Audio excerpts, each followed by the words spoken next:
Good evening. From the journal, sports journal Angola.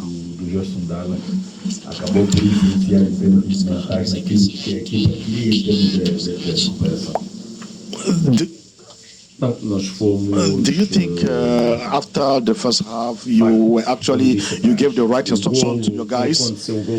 Like I mentioned, the Nigeria's goal came in.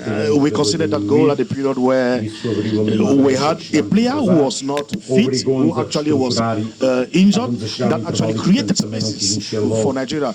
So we were compelled to restructure, reorganize the Angolan squad. We were forced to, actually make substitutions. We tried to have a supplementary player that could cover up for the injured one, and we actually brought in another player who was supposed to actually create, goal scoring opportunities within the Nigerian defense. We actually changed, we tried changing the dynamism of the match. We actually were ready to actually win this game, but it wasn't the case. We tried what we could. We went seeking for goals severally, but we were not lucky enough. We need to say that the Nigerian team actually defended very well. We actually had one or two clear goal scoring opportunities, but the game was very, very tough. And the Nigerian squad was playing with intensity and a lot of stamina. So when you play like the Nigerian team did today, you compel the opponents to actually expose themselves to a couple of risks. So today we actually set ourselves a couple of goals, though we were not able to meet them. And I want to commend the Nigerian players once more because they were able to score. We worked. Nobody actually expected Angola within the quarterfinals stage, so we actually worked hard to get to this stage.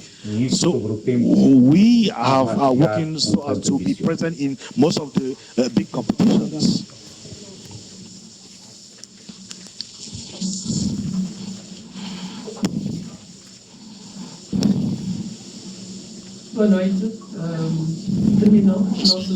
Good evening. Our dream is ending today. Thank you very much for this, for bringing us to the quarterfinals. Do you think that your players were having fatigue? You knew your players were, experiencing fatigue. Why did you take so much time to bring in new players, fresh ones?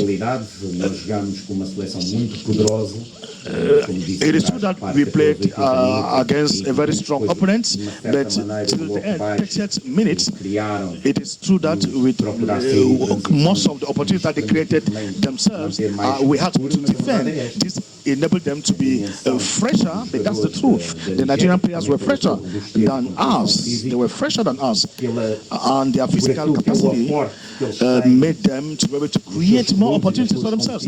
They are able to, most of their players take part in very high level competition, and there are other external factors. Nigeria has never gone out of Abidjan. We've gone through 3 cities during this tournament. We played in 3 different cities. Unlike Nigeria, that has not gone out of Abidjan. So these are elements that actually triggered this fatigue in my players. Moving from one city to another to play, so they had to travel. These are elements traveling from one city to another. So these elements are very important, are key, actually factored in this failure. So actually, it actually makes a difference. When you travel like my team did, and you are in front of a very strong opponent like Nigeria, it is obvious that you're going to. Now, most of our players had experienced more fatigue than we expected during the previous match. Most of my players are part and parcel of our local national squad, and some of them are not really experienced when talk of top competition like AFCON. Like I mentioned, this is a dream that we had coming to the AFCON, that is getting to the semi-finals or even going beyond. So we need now to reflect on where we stopped, which is the quarterfinals, and actually think of the future. This is something that did not happen to the Angolan team for a long while. We never got to the quarterfinals. So being among the 10 best African teams, so there are indicators that we need to factor, like the youth of our players. And we know that they have a bright future. They're going to make it. So we need to actually take these factors as realities. Thanks. Oh, was it?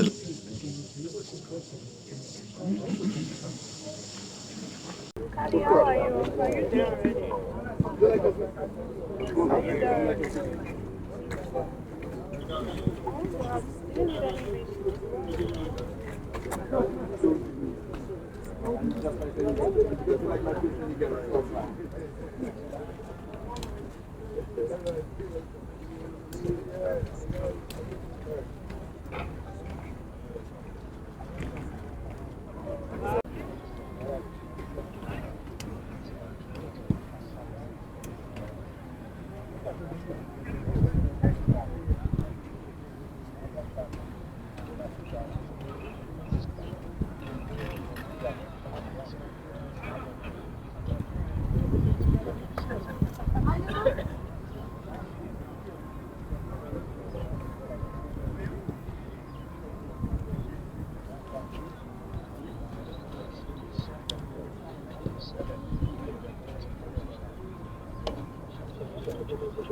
Mojo.